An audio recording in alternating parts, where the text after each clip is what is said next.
Assalamualaikum, Doctor. Waalaikumsalam. Today we are here to talk about what you have given to the country through the NEP, and possibly if Doctor can share with us.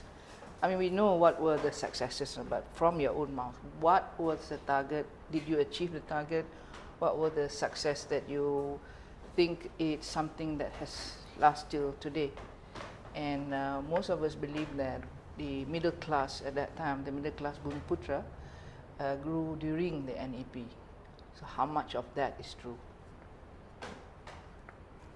Yeah, yes. Assalamualaikum, Datuk. Terlebih dahulu saya ucapkan ribuan terima kasihlah sudi menjemput saya datang kemari menukar fikiran berkenaan dengan DEB. DEB ini dah 60 tahun dulu. So I'm an old man from old time. So I belong to the past tense, not the future tense. Jadi begini, soalan you tu is a very broad question. So I'll take one by one if you don't mind. Yes. You see, let me give you a little bit of the background.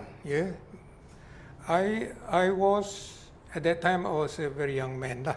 I baru balik daripada IMF, daripada World Bank, and I was on the staff of Bank Negara. Bank Negara sent me to the World Bank, the IMF, and that was about 68, 67, 68.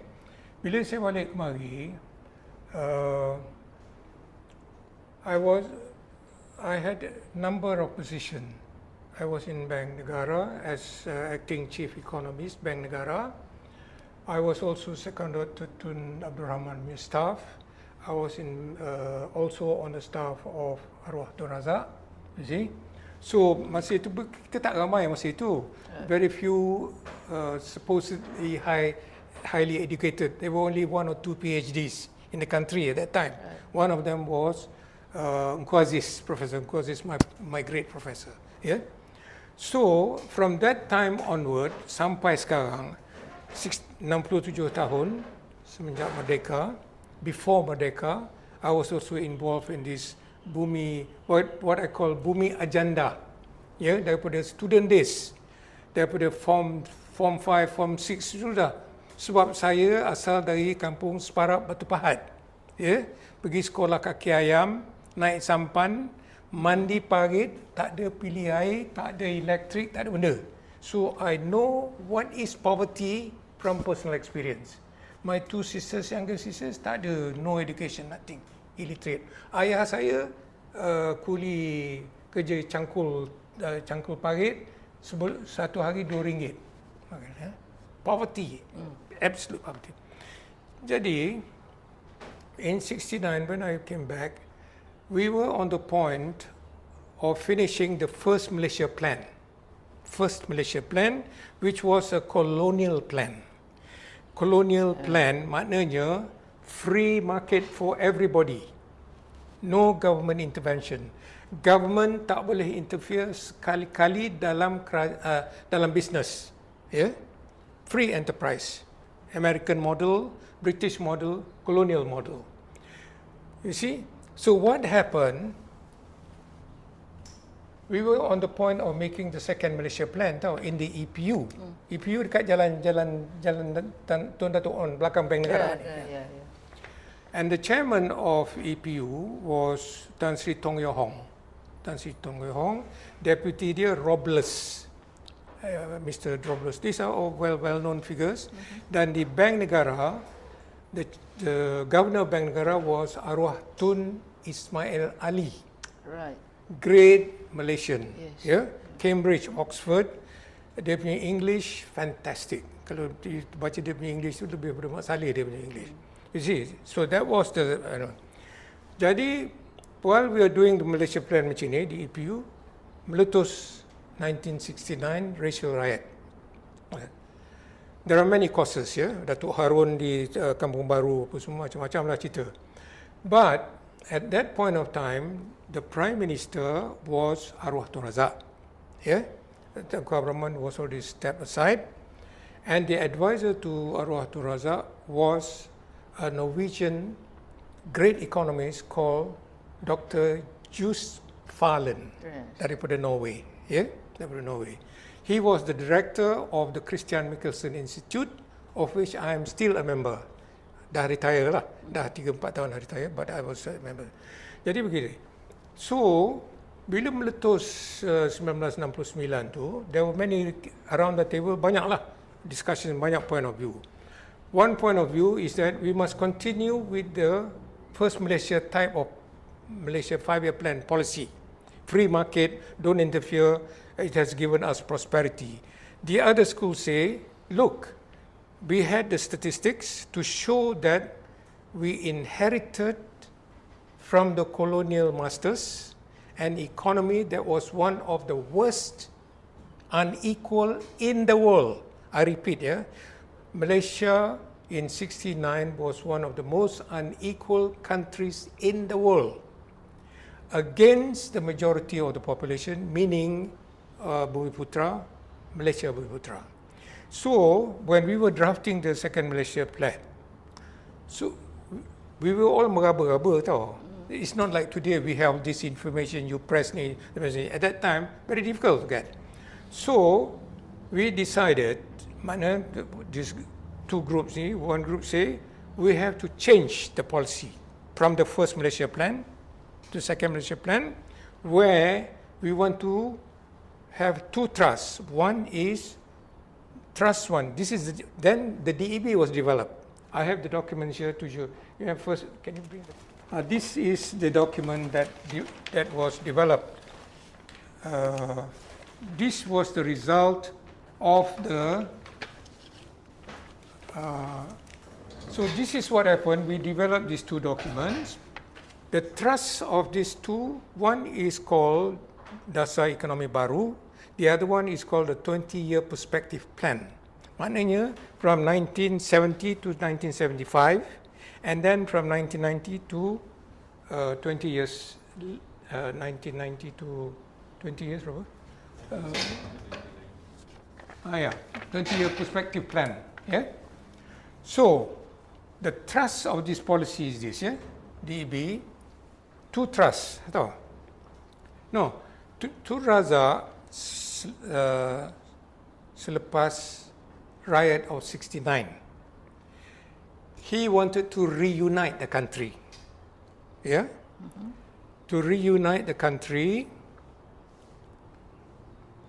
that is Malaysian unity in diversity, national unity in diversity. This concept, the Malaysian nation, United Malaysia in diversity, dalam bahasa kita ada phrase tu dalam bahasa kita, This concept was developed by arwah Tunku Abdul Rahman, That is Tunku Abdul Rahman, Tun Tan Sisin, Tun Razak, Tun Sambantan, MIC, Tun Jugah, Sabah Sarawak, Tunku dan si Rahman Yaakob, semua tu.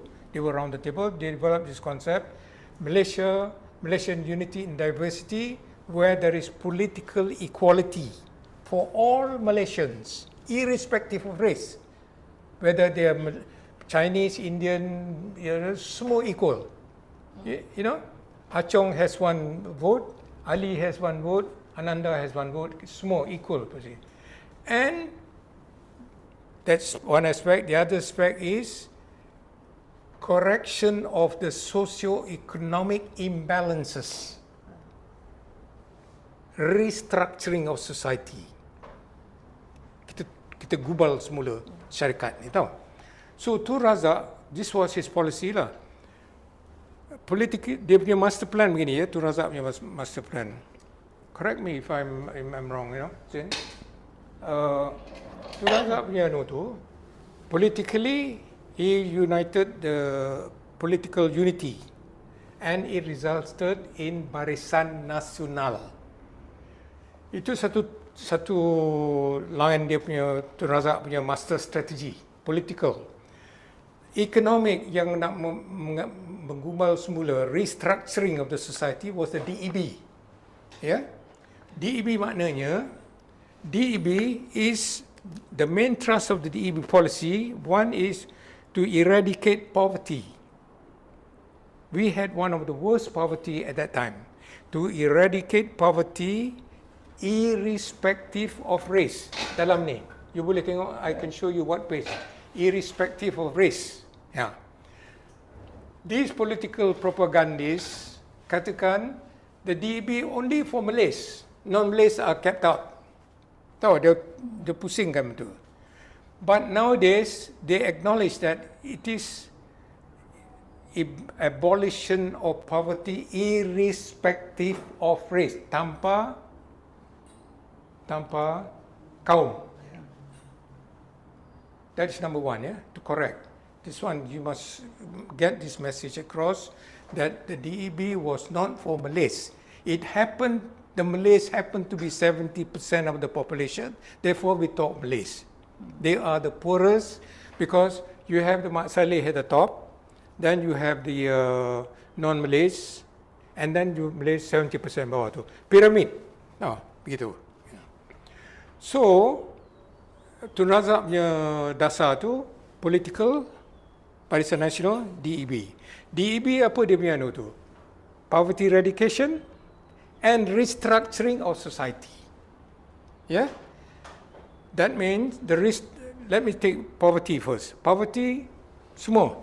Whether you are in the new villages, communist, ex-communist, semua masuk. What you call rubber tappers yang kerja estate apa semua kena. Dia orang tak boleh kata we are left out. It is in the policy. If you don't read the policy, that's not my fault.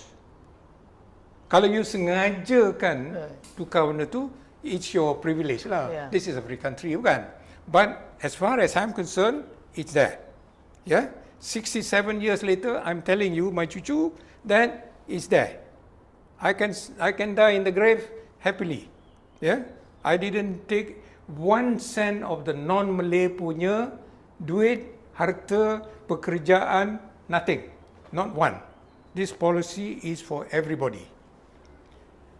To rebuild the Malaysian unity. Yeah? So, Tun Razak punya DEB punya policy is poverty, restructuring to employment, restructure employment, yeah? Restructure income, restructure wealth. You correct these three, these Malays can go up from B40. Masa itu kita tak pakai perkataan B40 tau. Dari B40 tu boleh jadi M40. Dari M40 boleh naik T20. Ya, begitu. So what happened is this, bila dia orang melaksanakan DEB ni daripada 1990 to 1970 to 1990, the first 5 years fully implemented was, I would say, successful lah. Poverty, orang Melayu naik di kampung, employment pun Melayu dapat masuk, education, we revamp education. You have Mara University, UKM University Kebangsaan. I was chairman of the finance committee but chairman Tun Razak lah. And then bawah dia tu Tun Chief Secretary Hashim Samsudin, I think Chief Secretary at that time. Hashim Aman. No. He was much younger. Oh, yeah. He was younger than me. Kadir Samsudin. Yeah, Kadir Samsudin. Thank you. You see, so benda tu they implemented, bawah Tun Razak implemented, but when Tun Razak, Dr. Mahathir took over, he introduced his own policy called NDP, National Development Policy. Tapi dia punya speeches dia punya pidato dia semua all support NEP, but effectively he has his own policy, Look East policy, which we support, which is good because he copied the successful Japanese as well. But basically his policy was like Ronald Reagan, Margaret Thatcher punya policy tau, free enterprise but with some government intervention. Yeah. So the DEB as originally defined by the formulators bawah Tun Razak was not fully implemented, tidak dilaksanakan dengan penuh, ya, dengan sepenuh-penuhnya. So it was partially implemented. In fact, it was eventually abandoned after Dr. Mahathir, Was abandoned. abandoned. It was abandoned. Because after that you have NDP and then you have Datuk Najib punya policy, apa nama dia, and then you have shared prosperity of Tan Sri Muhyiddin, and then you have other, kan. But whatever is wrong is the economy, DEB salah. So, sampai sekarang ni DEB lah yang jatuhkan kita, yang it's okay lah, no problem. This is a big issue, kan. Everybody is entitled to his opinion. You have your opinion, you have your opinion. It's free. Then we come to a consensus for the common good. Yeah, yeah. So that is what is the situation. But the successes of the DEB, yeah, DEB laid the foundation of the successive plans, or the core issue. Maknanya to bring up the Bumiputra. We have tried all development models from DEB, NDP, United Nations, European Union, but we are still here today. What is the situation today? The situation today is still the pyramid now. T20, M40, B40. We, you and I are still at the bottom. So, we can draw the general conclusion that all these policies were not successful. Were not successful in correcting the situation. After the DEB. After the DEB. After the DEB. The DEB succeeded in certain aspects. Maknanya, abolition of poverty. Good. Kalau pergi kampung saya sekarang, dulu basikal pun tak ada dekat Udwan, sekarang 2 kereta. Dulu tak ada jalan tar, jalan apa tu? Jalan tar. Sekarang ada jalan tar. Pergi sekolah dulu jalan kaki, sekarang budak pergi sekolah naik basikal, naik motosikal. So there is progress. And then, but there are a lot of failures. DEB punya failures ni, DEB punya failures ni is on the restructuring of society. Remember, dua trust kan? Poverty, restructuring of society. Restructuring of society, subdivided employment, income, wealth. There we fail. Not fully fail, but not fully successful. Still work in progress. Still work in progress. Yeah? Work in progress. Why? I can tell you why. I have observed this thing from here, from overseas, the US. I was in the US for 10 years. I'm now in Norway, berpuluh tahun di sana. I was in France, World Bank apa semua. Ini pandangan saya, I take full responsibility. We fail. Number one, the employment. According to the DEB, according to these 2 documents, one of the trusts, employment, I quote from here, employment should reflect the multiracial composition of the population at all levels of the sectors, of the sector economy. But it didn't happen. Ada success. Why? Because the private sector stopped the Malays from participating in this. 80% of the jobs in the country is created in the private sector. 80%. 10% di khazanah agencies dan 10% di federal government, di federal kerajaan pusat. The Malays can go into khazanah apa semua tu, tapi very limited.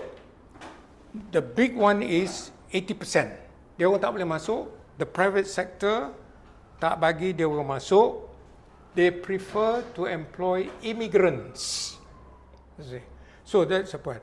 So the Malays cannot enter the private sector employment pekerjaan.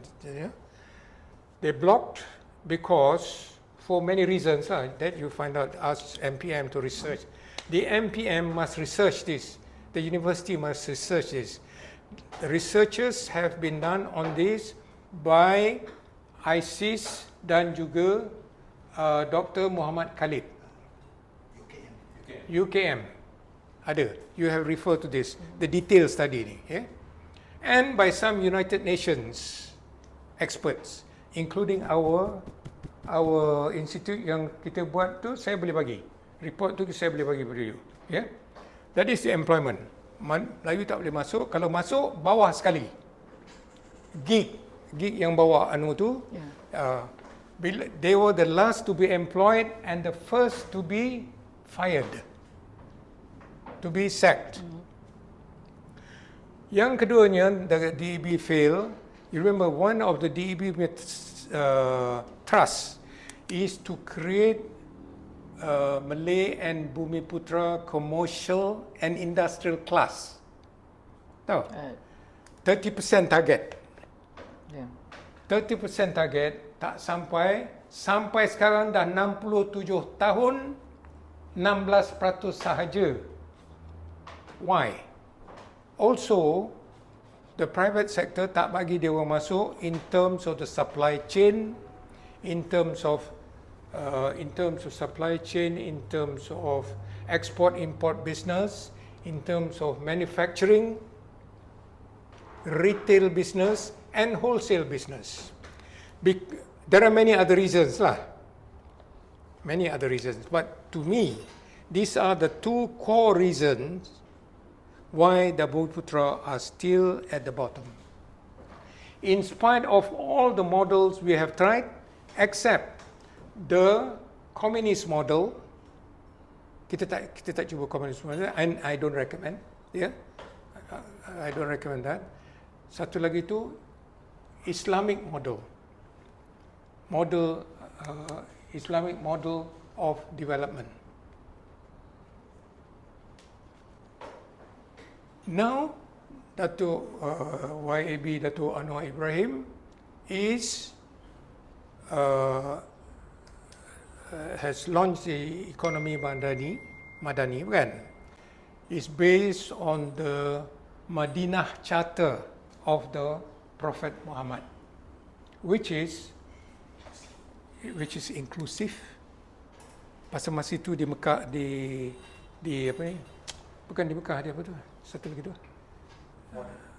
Di charter tu. Di Manila tu, there were a lot of Jewish community. This too. So he wants to successfully. So the economy Madani ni is the first time we are trying an Islamic model of development for this country. And from my observation, from what I see, the Putra 35 tu, Putra 35 kan, transformasi yang YAB announce, dan Kongres Bumiputra 24 kan, and join BRICS, and this is very important, very crucial, joining BRICS, led by China and Russia apa semua tu, because this is the future, multipolar world. The US model of US singularity dah mula, the US dollar is mula kurang peranannya. The future peranan international currency is the yuan, the Chinese yuan. In fact, my two granddaughters in Norway are now, Norway dah tukar dia punya syllabus tau, dia punya syllabus sekolah dia. Chinese is part of the language to learn in Norway, because number one economy in the world now, Chinese economy. So when Dato' Anwar Ibrahim join, dia pergi jumpa si Putin di Vladivostok, jumpa Xi Jinping, arwah Tun Abdul Razak dulu open the door apa semua kan. We are on the right track there to go into the BRICS membership. Itu macam-macam lah cerita lain politik ni, I tak kerti lah nak cakap, you know better than me. But I'm just looking from the economic angle, it is a correct move as far as I'm concerned. So, coming back to the original question, the DAB was successful, not successful, halfway, work in progress, but the failures is not only the DEB, but all subsequent development plan also not successful. That's why you and I are now talking like this and the bottom of the ladder, socio-economic ladder. Kita minta sedekah di negeri sendiri-sendiri. Nak minta kerja pun tak dapat. Cucu saya nak minta kerja di private sector 3 tahun lepas dapat degree. The shut out of the Bumiputra daripada the 80% private sector tu, how do you reconcile that? Is there anything that is Macam-macam lah. You see, but this is not my observation only. The United Nations UNDP report. Please ask MPM to check that. UNDP report, our institute report, which I can give to you. United Nations report. All point this years ago, 20 years ago, 30 years ago, they pointed out there is discrimination. Tak tahulah. This one you have to ask. Is it racial? Is it macam-macam cerita. Malays are not progressive. Malays spend too much time. Malays are not serious compared to immigrant labour. Immigrant labour is cheaper. Macam-macam kita. Kalau you tak mahu, macam-macam lah dia punya alasan. In China, you know the Chinese government policy, kan? They have raised 800 million people above the poverty line now in 20 or 30 years by Deng Xiaoping. Kalau you nak buat, boleh buat. My conclusion is this, Dato', yang saya hormati, ya, minta maaf lah kalau saya merepek, ya. The Malays must fight for their own future. Nobody will help you. Not even your leaders. You yourself must go for it. For the sake of your cucu, for the sake of your bangsa, negara dan agama. Kalau tidak, you will be like the Penang Malays or Singapore Malays, living in the swamps. This is what is the fate that is waiting for you. If you don't do anything, but you still can do it. Because we are one of the richest countries in the world. We have the resources. We are oil and gas producing country. We have the resources. We are not a poor country. We are one of the richest countries in the world. Now, we have nearly 30 universities. Intellectual Melayu bersepah sekarang. All over. They have the technology. You have the technology of development all over the world. You press this button, you find out everything. But you must adapt it, you must implement it, you must push for it until you get it. Nobody will help you. They will block you. The vested interest will block you. When we work on the NEP, DEB, 69 I remember, banyak orang tak setuju. Bukan tak setuju saja, dia hentam you. Sampai hari ini dia hentam saya. Tapi DEB sebelum 1969 was already planned, kan? No, that came out after the riot. After the riot, DEB. Masa kita sedang menggubal second Malaysia plan ni, benda tu meletus. Right. Di luar, tahu. So, what kind of policy are we going to follow now? Senang kata, we have to continue. The Malays must work harder. The Malays are lazy. The Malays are stupid. One school of thought. The other school of thought, led by Fallon, from Norway, no. You can train the gorillas to fly the 747 if you train the gorillas. I remember what I said. The gorillas orang hutan tu, you train dia, he can fly the 747. You train the Malays. Betul. You pergi sekarang ke IJN, doktor-doktor yang world class, siapa? UKM graduate. UKM, yeah. Melayu. Siapa cakap Melayu bodoh? But equal opportunity. Jadi private sector ni, you have to reform now by introducing laws, equal opportunities seperti negara-negara Eropah, Amerika, mana-mana, China. Equal opportunity for all Malaysians according to Tunku Abdul Rahman punya original concept United Malaysian Nation in Diversity, political equality for everybody, acceptable imbalances. Not complete equality tau. Complete equality di komunis China pun tidak. Komunis Russia pun tak ada. There will be acceptable inequality. Those who are clever must be higher. Those who are less clever must be, we must accept that lah in a society. Itu kita buat dalam diri. Bukan complete equality tau. So, we want to move ini for the future. Ini pandangan saya I take first one. You see, we have now the pyramid tau. Sekarang. We want to go to the diamond shape. Diamond shape, middle class yang you kata tadi, kita dah mula proses buat middle class, DEB apa semua. We want to expand that to diamond, 80% there, 10% T10 and B10, not B40, B10. Right. And berapa? M40 tu. M70 ke M70. 80, itulah somewhere around there lah. But this has to be done. So my suggestion to you Dato', kalau saya boleh mengesyorkan, you suggest to MPM, have a group to do all this econometric model though. You need one mathematician, statistician, social scientists, anthropologists, sociologists, macam-macam lah. Economists, sit together around the table, get some funding. You can get some rich Malays to fund this.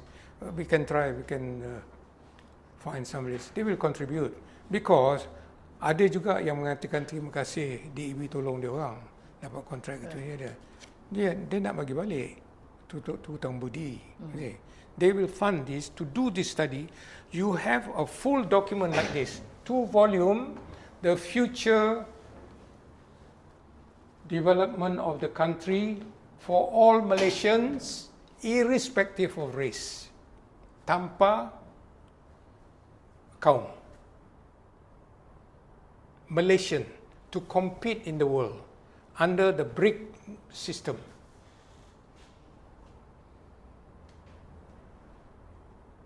But if you want to do that, Doktor, kalau kita nak reach out to that, macam mana kita nak break that wall yang 80% tu dulu? You break the wall by introducing Datuk Madani, because Madani is economy Madani is people centric pada saya lah, people first, not any people first, mengikut the Madinah Charter of the Prophet, is to introduce equal opportunity law, that it is criminal to discriminate. Macam di Eropah, di Amerika. Saya di Scandinavia, kalau saya ada firma, mengatakan saya ada firma mengeluarkan buat cheese lah katakan, buat butter. Butter mentega kan? Buat mentega. Ada orang he's a qualified engineer cheese, Cambridge University. Minta kerja dengan saya. Saya tengok dia ni bangsa lain, kata tak ada kerja sini. Dia boleh sue saya. Kalau dia menang, saya masuk jail. Criminal offence. Bukan saja di Scandinavia, tetapi di Eropah, di Amerika, di Australia, New Zealand. Okay, kalau I can give you some what mistakes we made. I can tell you what mistakes was. Bukan kita keramat, bukan kita ni apa ni? Kata pula keramat ni. Bukan kita ni malaikat, bukan pandai semua. Bukan. We made a lot of mistakes. Our generation made a lot of mistakes. Misalnya, you see Indonesia didn't make that mistake. one educational system untuk bangsa Indonesia. Bukan? Harta Profesor Muhammad Hatta, Muhammad Yamin, Agus Salim, siapa tu yang foreign minister tu, Prof ya? Ada Malik. I jumpa di office dia masa dia. Ini Nusantara kita. I remember in his office. Nusantara kita. You keluar dari pejabat dia tu naik darah you. No. This is the thing. They didn't make the mistake. We have 3-4 languages. Dari kecil, dari kindergarten dah separate. Macam mana you nak dapat one nation? A schoolboy can tell you cannot. Mana ada budak Melayu mix dengan budak Cina dan budak India, no? It's the fact on the ground. It's not my view. Check lah the statistics. Tanya kita punya chief statistician dekat Putrajaya tu. He's a very good man. Dr. apa nama, lupa nama dia. You see, when you argue like this, ini orang tua cakap when you argue against this non-Malays ke apa bukan, you have to have your facts. You cannot naik darah aja begitu, tak boleh. You must have your facts, 1, 2, 3, 4, 5. This is the fact, this is the fact, this is the fact. Dia orang terima. Dia orang sekarang dah tukar dia orang punya the shift tau. Dia punya pandangan dia orang. You tengok baca buku Liu tu. Liu Chintong ya. Liu Chintong. You baca buku dia. He is pushing for this, what you and I are talking now. Sebab dia tahu we are in the same ship. Dia acknowledge we are in the same ship. Dia chairman DAP Johor kan? Dan Deputy Minister of Industry ke apa kata. Dan dia kata, you see, if we want to compete in the world in the future, we cannot leave 70% of our population in the swamps. We have to bring, this is our resources. We have to bring women, your brain, my brain, combined. Because he knows, if the 10% goes up like that and yang B40 tu jadi B60 misalnya, there will be riot. 69 will be nothing compared to what is coming. When they wake up, they cannot get job. Anak kebuluh di rumah, duduk di DEB apa tu? DEB KL punya flat bukan? Yeah. Hujan ribut macam ni bukan? Anak 10 dalam tu, dia tak mengamuk ke? Tak makan, siapa bagi dia makan? Urban poverty now is bad. Saya boleh lagi balik kampung saya mesti ada kampung saya. Di tempat. Balik tanam ubi kayu, tanam ubi keledek, I can survive. No, we kira lah. Sana sejuk. When the leader, macam arwah Tun Razak, Tun Abdul Rahman, now sekarang YAB, Dato' Anwar bukan? When the leader is clear in his vision, bukan? In his plan, people will follow. You tangkap tak tangkap itu proses lah, part of the process. Macam di Russia bukan, masa Putin selepas the breakup of the Soviet Union bukan, ya. America was breaking up Russia. Dia gunakan orang Russia sendiri to break up, orang kaya-kaya bukan, lain. But Putin kata, okay, you carry on. But when he wants to develop Russia, slowly these people come into line. Kalau ia pun ini sooner or later, you kaya macam mana, kita pergi masjid sesama sembahyang Jumaat, bukan? Balik, sama it come back. They will follow. But you have to catch these people who have been robbing half the country. Misalnya 1MDB, bukan? Macam-macam lah kes gitu gini apa semua. But everybody is saying, tak tahulah. You know, if you rob or take or inadvertently deposited or something, whatever it is, bukan, into your bank account, the case is going on, the due process. This is one. We are living in a society that is governed by common law. Okay, the legal process is one of the best, is very good. So ikut dia orang lah, apa nak buat. But if the chairman, if the PM leads the way, macam dia dah clearkan ni bukan, But I myself have not seen the detailed plan, no, the econometric, the mathematical plan of Madani. I have not seen, I don't know, any one of you. How is it done? How do the variables interact with each other? Kan? If you see that, then we can possibly make some comments.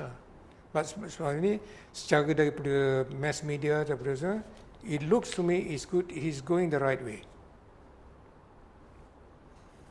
But he has to reform the private sector, as most professionals have been recommending for decades, including now the DAP chairman, Johor. So we must be working together lah. Now we are talking as Malaysians. Tak ada Melayu, tak ada itu, tak ada. Dia orang nak angkat kita sekarang. Because it in their self-interest. Kalau dia orang naik kita di sana, one day there will be riot, civil war. Definitely. Because that's the history of the world. Bukan di Malaysia saja. Malaysia is not the only country facing ethnic inequality. Brazil, China, Russia, all face the same problem. US. You tengok US tu, di Los Angeles, orang yang tak ada rumah yang tidur tepi jalan. Yeah. Anak saya di New York, dia tak berani masuk subway. Sana jadi rumah di bawah tu subway. Orang tidur situ, mandi situ, buang air besar situ. Oh my God. New York. Itu New York. Yeah. Kat Los Angeles juga. Oh, Los Angeles, all over US. The US that you and I knew and the US today are different. Yeah. Completely different. Mentality different, structure different. You see, it boils down to me lah, ya, pandangan saya sini. It has to be macam Tunku Abdul Rahman time, Tun Razak's time, kan? You can be rich, but you cannot destroy the country in the process, you know. You kaya, alhamdulillah lah. I don't envy you. Good luck to you. But don't destroy the country for the common people. Itu berdosa. Un-Islamic. Ini Islamic. Lepas tu, yang cerita Ikhwan ni apa ni, baru-baru ni. Budak-budak kecil itu semua. Macam mana nak cakap? How to say? It depends on the leadership. Memang masa Tun Razak apa semua tu is leadership. Kalau leader tak buat, the followers won't do it. Kalau the leaders buat, yang bawah-bawah ni kata, you're stupid, you're not doing it. What? They're going to thank you to you? No. Adalah some idiots who will not do it, you know. Good luck to you. But you have to, the Malays, I kata tadi tu, you have to fight for your future, you know. You see, the Malays, Tun Razak, Tunku Abdul Rahman, dah bagi kita the legal foundations of our human rights. Federal Constitution, Rukun Negara, ya. These are our legal rights, United Nations. The Malays are not aware of your rights, of your human rights. Mana kita gunakan itu to fight for jobs, for businesses? Mana ada? Mana ada satu Melayu menggunakan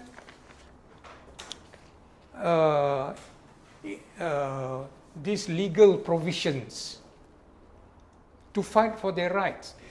These violations by the by the private sector to discriminate against Malays is a violation of their human rights, hak asasi orang Melayu yang bagi kepada Allah, bagi kepada kita. Negotiation masa independence.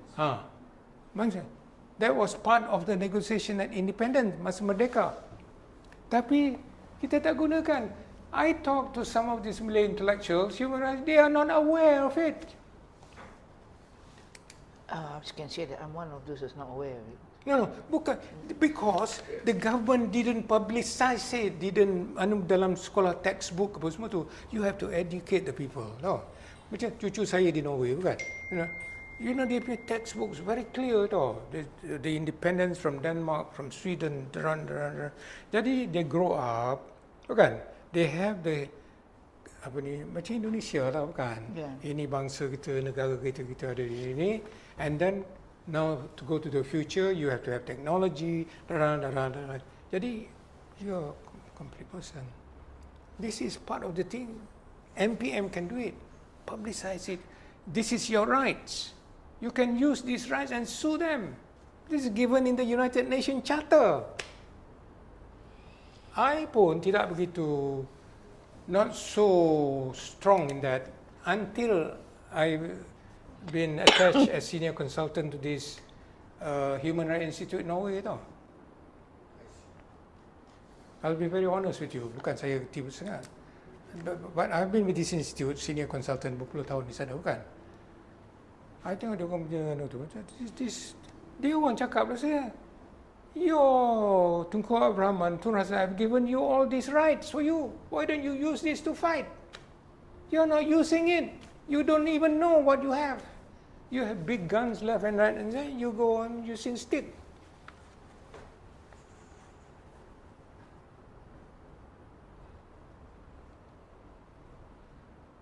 I bila cakap begini, I get a little emotional, you know, because your cucu and my cucu, we must give them better life than you and I now.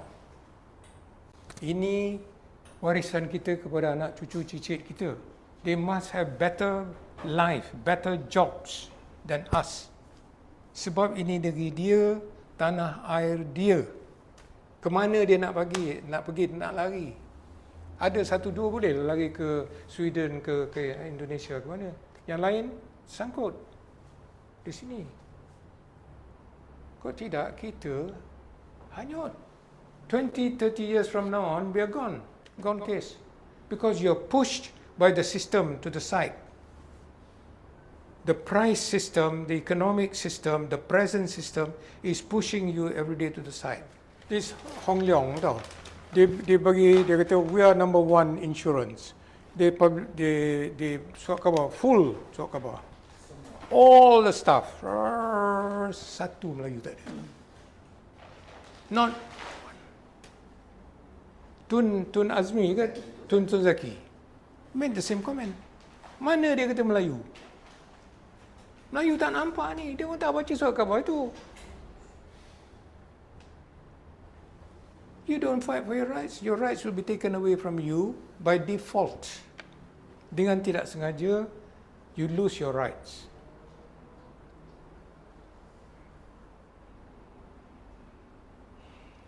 So, my suggestion is this, Dato'.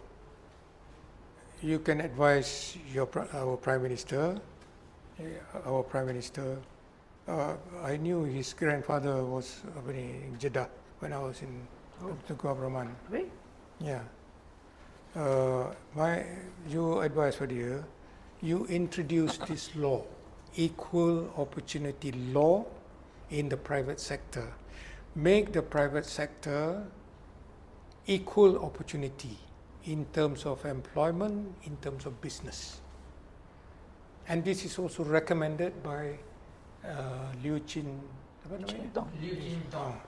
Daripada sistem piramid tu kan, T20, M40, B40 tu, to diamond shape, middle class yang you kata tadi tu.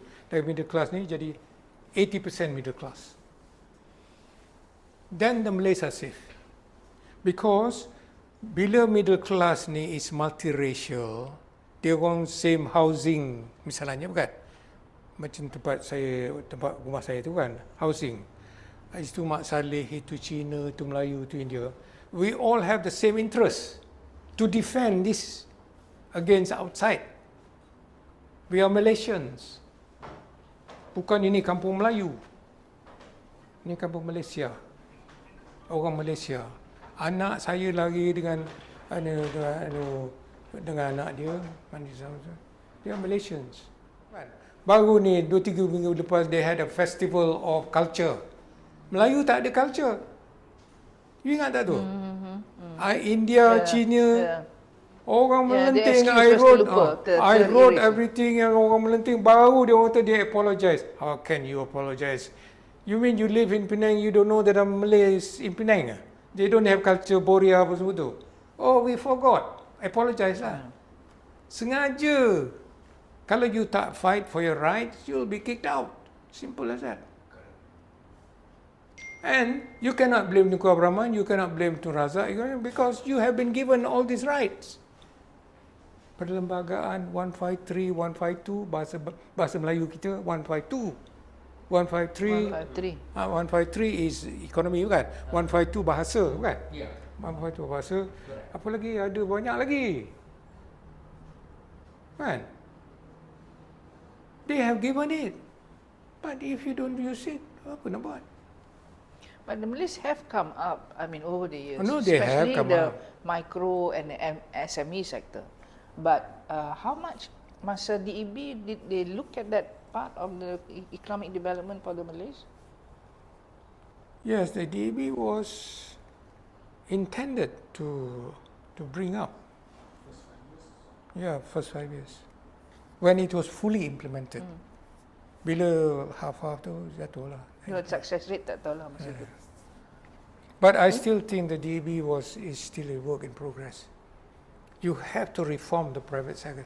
Tidak, another 67 years, we will be talking the same. The Malays will be at the bottom. Continue to be. Takkanlah nak sampai 100 tahun baru dah correct. That means... But after Tun Mahathir took over as Prime Minister, the Malay middle class developed even faster.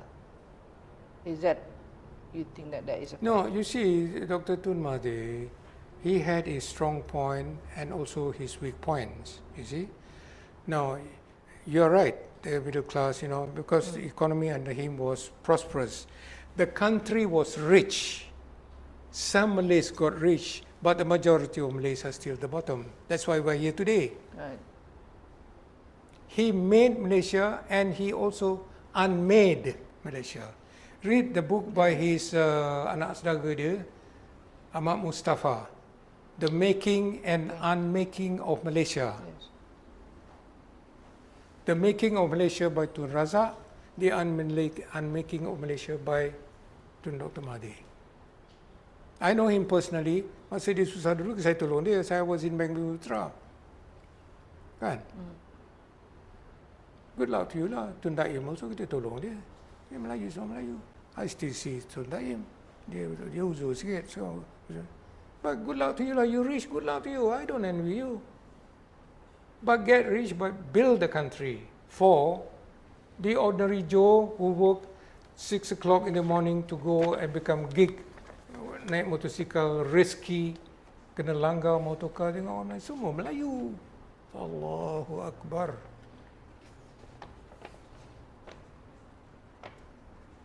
Mana ada Cina kerja gig economy? They are owner. At least they employ Malays. They have no choice.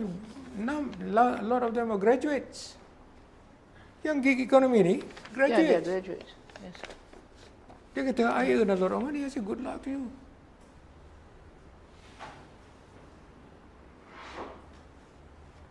So, Doctor can share with us anything that you think the DEB that you plan, any regrets that you have?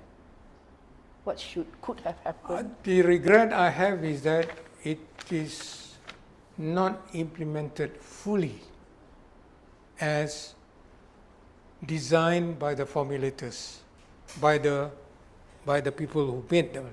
Arwah Tun Razak, dia punya economic experts, Fallon, Yo Hong, Tan Sri John, all these people, they had the best of intention.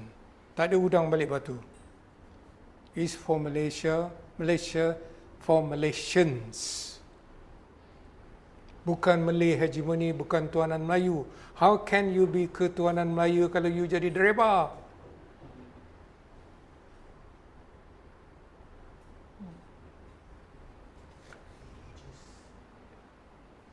That is delusion.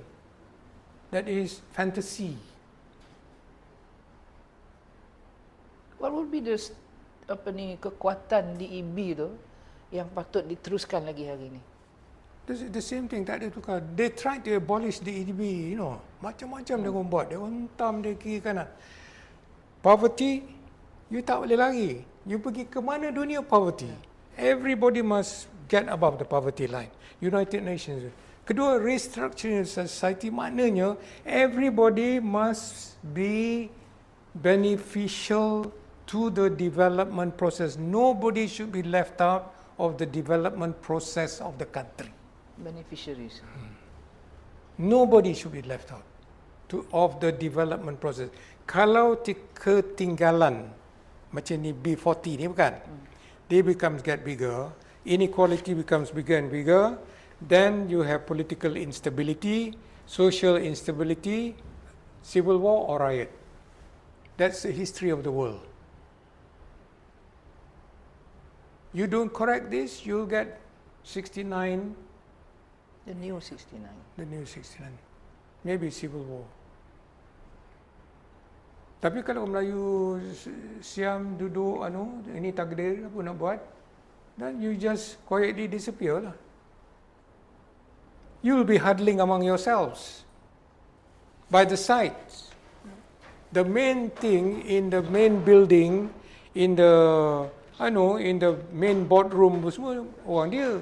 You and I are meeting in my kampung. Makan nasi lemak. I like nasi lemak. But kita dapat nasi lemak di Norway. You see, you have to raise them from the B40 to the pyramid to that middle class. Middle class must be 80%.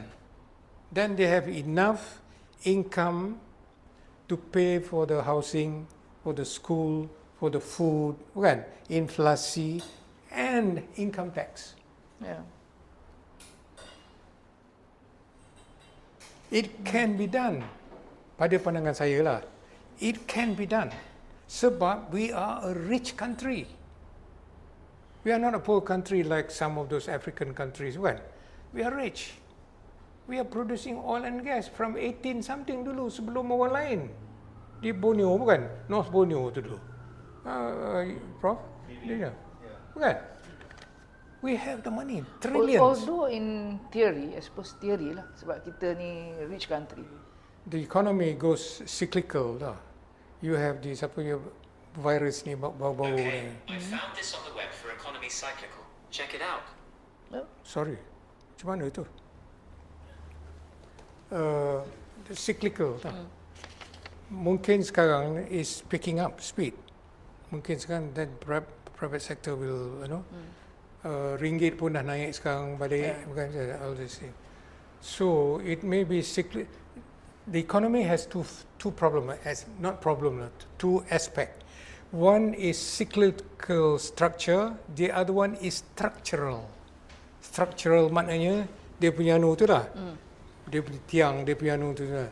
Cyclical ni mengikut masa, So these two sometimes are conflicting, sometimes reinforcing, These are for MPM to study.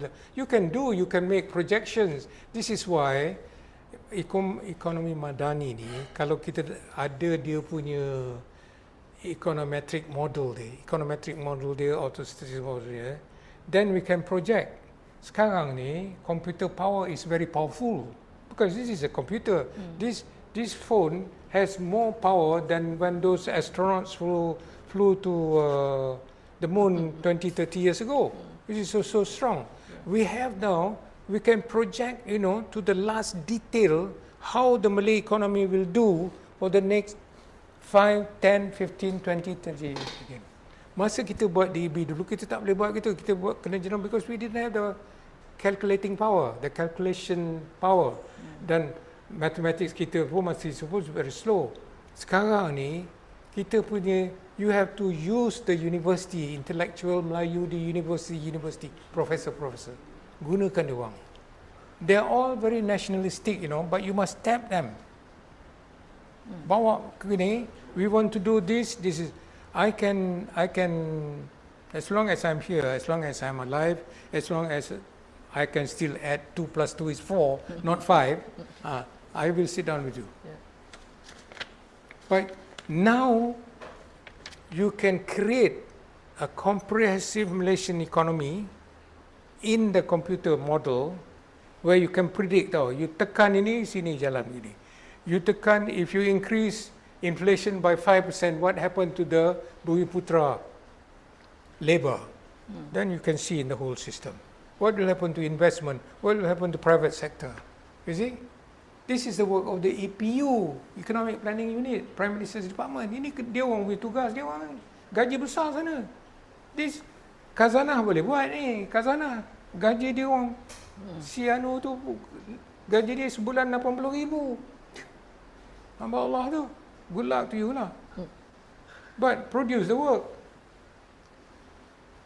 Doktor, masa di EB dulu, I know that Tun Razak memang dia concentrate on agriculture, those sectors. Rural development. Yeah, Rural rural development, yeah. He concentrated on that.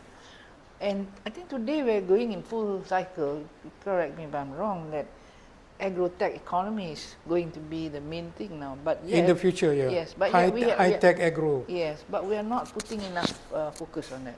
I think you're right. I think you're right. Yeah.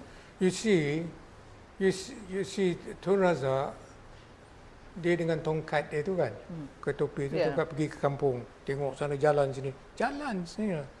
I accompanied him one or two of those things.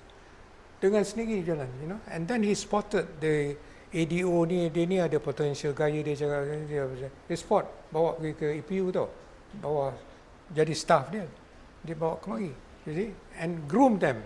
This is the leader, dia groom, they spot, this fellow has potentials, you know. So, he wanted to increase the productivity and modernize the rural sector, the agricultural sector. Itu yang dia buat apa ni, padi apa tu yang di Kedah tu apa, big system di Kedah. Mada, ya, Mada ke apa dia? Di Kedah yang big system. Itu yang dia buat apa tu, Felda di Pahang, cut the trees, apa dia, hutan bukan? Yeah. Di Kelantan, kan? Buat palm oil, ya? Which a lot of them are very rich now, kan? Yeah.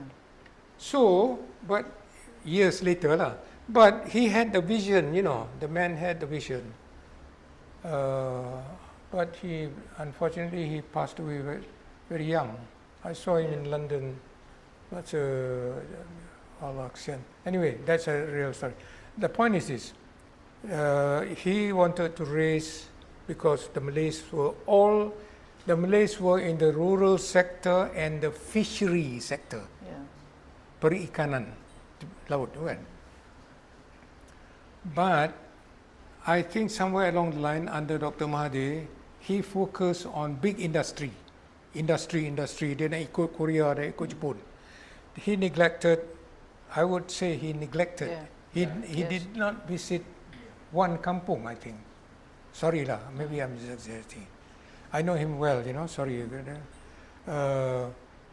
And then you see, but Thailand, because the king of Thailand was an expert on agriculture, the late king, not the present one, Yeah, the previous, Bhumibol. ayah dia.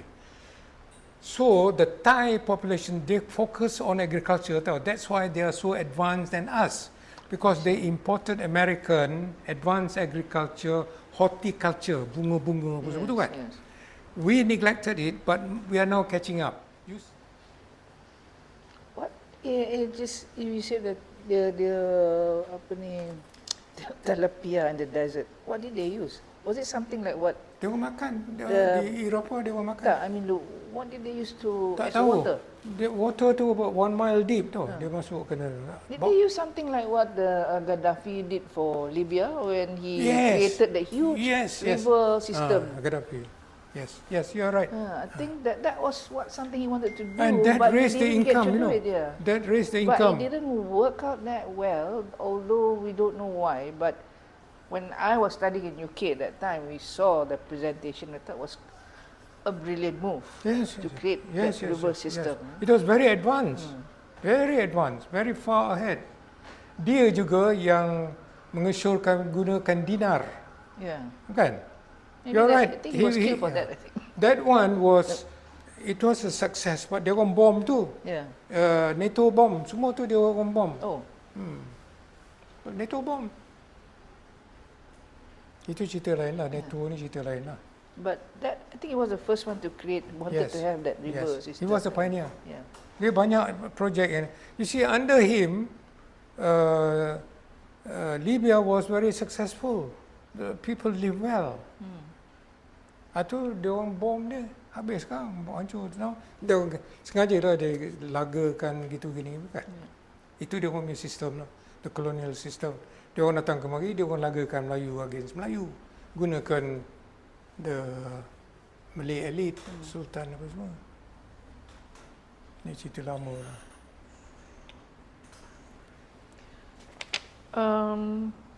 In the doctor punya, maybe what would be the success rate for Putra if we, whatever that we want to introduce, is there something that we can use from DEB to bring forward into Putra? Putra 35. Yeah, Putra 35. My humble proposal to you is reform the private sector.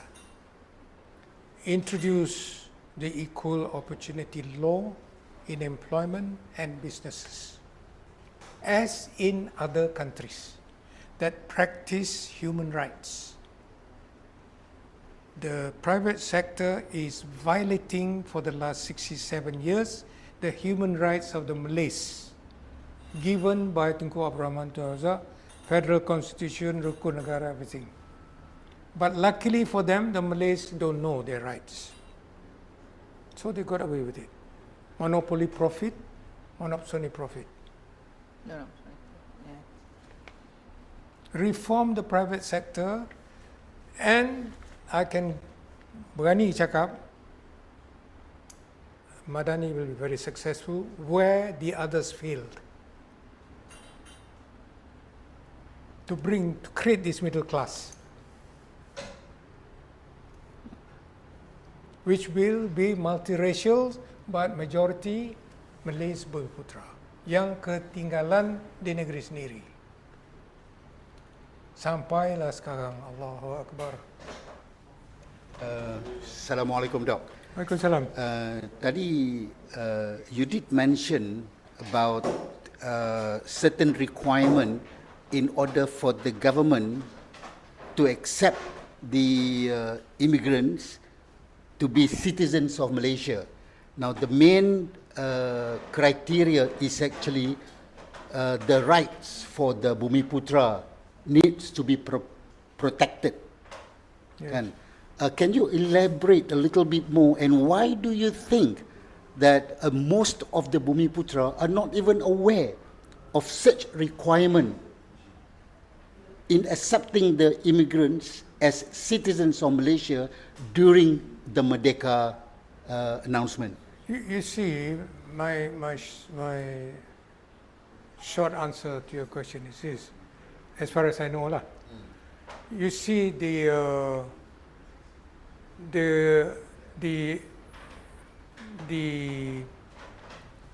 acceptance of the immigrants as full Malaysian citizens on parity, political equality with the Malays was part of the Malaysia Agreement. Malaysia Agreement arrived at by Tun Razak, by Tun Abdul Razak. It's part of the jus soli, yeah? Social bargain of 57. It's part of the Merdeka. The Malays accepted that they are equal Malaysian citizen, one vote each. I'm Ali, you are Achong, and he is Ananda. We are all equal. We are Malaysians, full stop. But we also, Tunku Abdul Rahman said, the Malays, you see, Tunku Abdul Rahman said, the Malays must be helped to come up. Everybody knows that the Malays need help. This I'm using Tun Abdul Rahman punya quotation. It's in front of the book. It's somewhere in the book. Dia kata, but everybody look down on the Malays except some few Malays, rich Malays can send their children to London to study, to take up law. Tun Abdul Rahman kata. So, maknanya, you see the social contract was not, there was no written contract, you know, it was verbal, gentleman's agreement. Oh, I see. The social contract of 57, it was, banyak orang deny there's such thing. Okay. You tanya si Putih Cherry apa semua, dia orang kata there is no social contract. But there was. 57. Okay, but how do you prove that it actually existed? Some of those who were alive, who were witnessing that, were there. All right. You see? And they are gone already, some of them are gone. I tak tahu di mana, that you have to check with Archive Negara lah. They may have. You have to go to see Dr. Jaafar Siddiq apa semua tu. You see, the point is this. And the gentleman's agreement maknanya, we have agreed to give you all the citizenship equality. You in return as the upper income, help the Malays to come up. But they didn't help. The history of the last 67 years, they didn't help. Instead, they discriminated against these Bumiputra members. That is why we are still at the bottom, as in 69. We are third class still in our own country. I see. Okay, as a follow-up to that,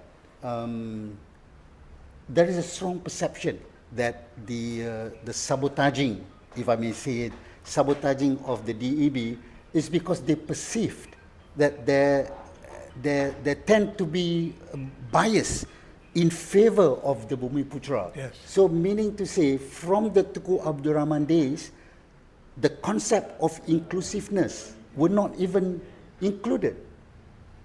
How would you respond to You that? see, responsible leaders like Tun Tan Siew Sin, Tan Chen Lok,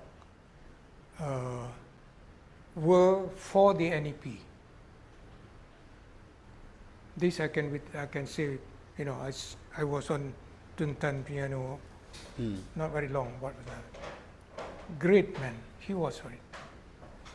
But you see, I call it the propagandists, you know, say, this is Malays for, this policy is for Malays, it's discrimination against the non-Malays. They keep hammering that. The whole world believed that because they were successful. This is mass media punya, dia orang punya campaign tau. So everybody believe, even the Malays themselves are scared. Some Malays think, oh, when DB racist. Kan? Yeah, okay. But they don't read the document I showed to you just now, the two documents, mana dia tu? It is there, irrespective of race. That's the phrase. You must use that, irrespective of race, all the time in the documents. Clear. The United Nations don't criticize the NEP. The EU doesn't criticize the NEP. The Scandinavian countries don't criticize the DEB because it's right. It's a right policy.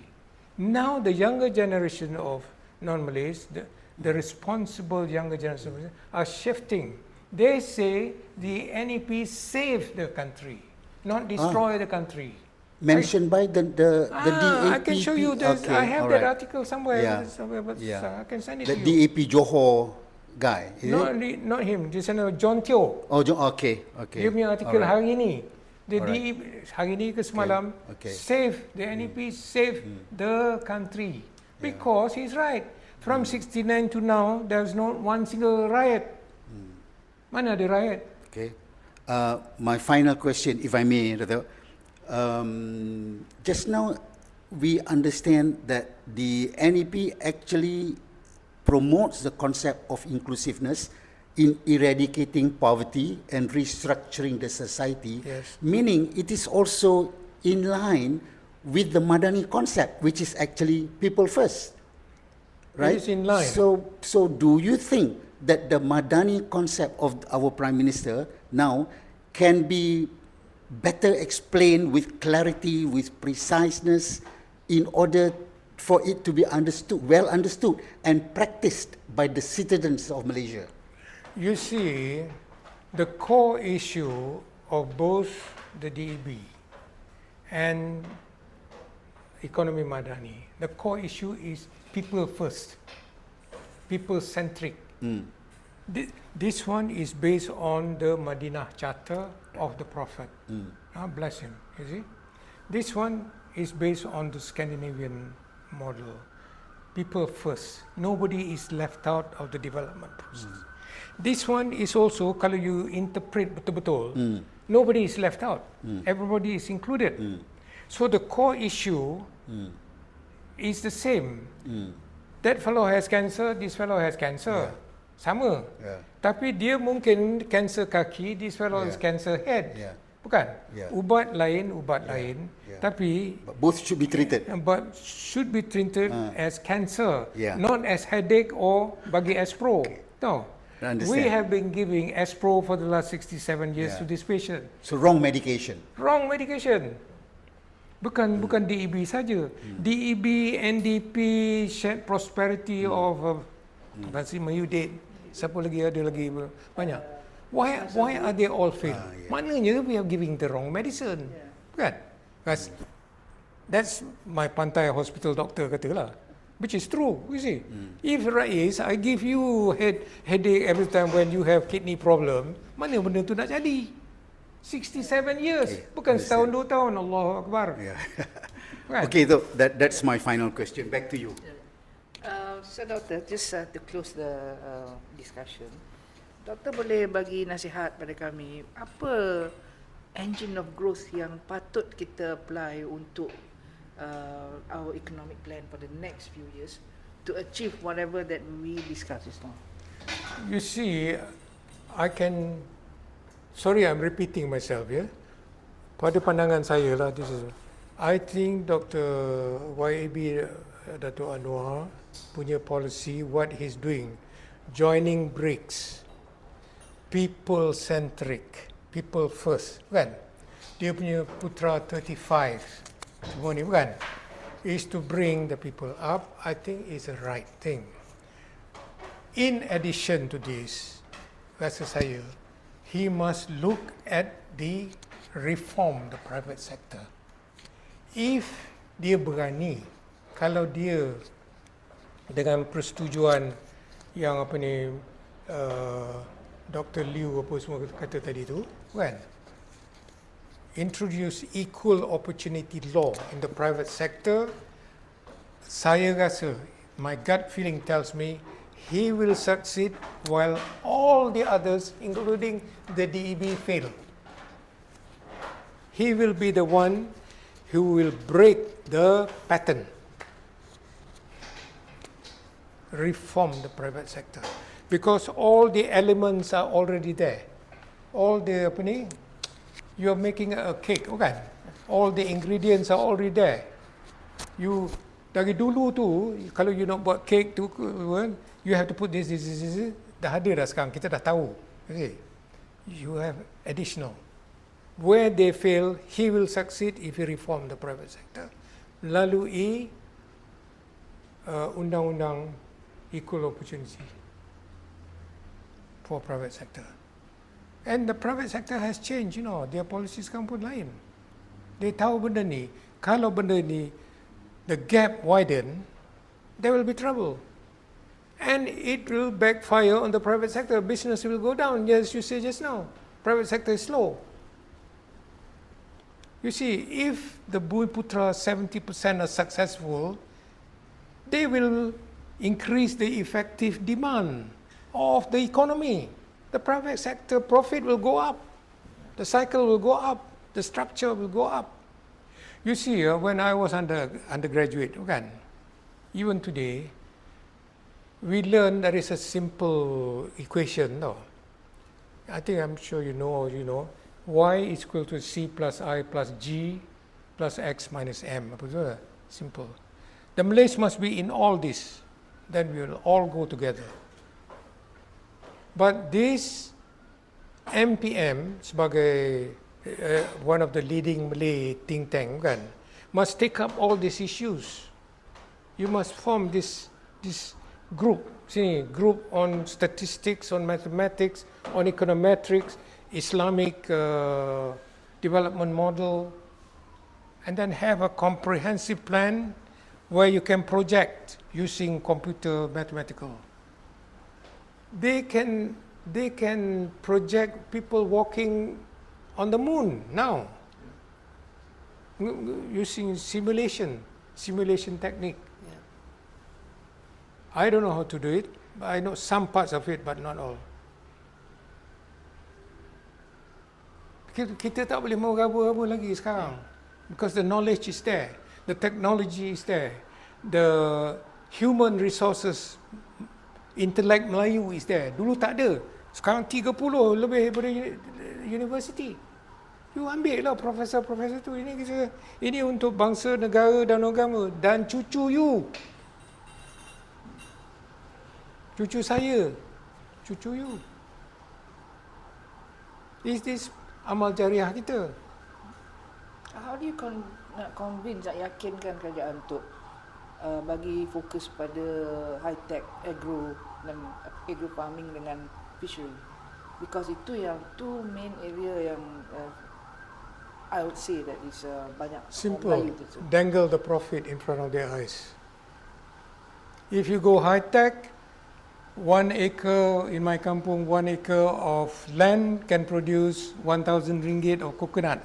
If I go high-tech, it will produce 10,000 ringgit. I will do it. Then bank pertanian, bank agro bank, finance. Apa lagi bank lain semua finance lah, agro ni, you must provide that. Support lah. Macam Israel buat. Singapore pun buat, dia orang buat multi farming di Singapore sekarang. Tengok dia buat apa tu? Apa farming tu? Strata farming. Vertical farming. This vertical farming ni very successful in the Gulf countries. You pergi tengok, bawa delegation, bawa MPM delegation, pergi tengok sana, pergi belajar. Pergi 2-3, have a holiday 3 or 4 days, and then belajar. I'll go with you, because I also want to learn.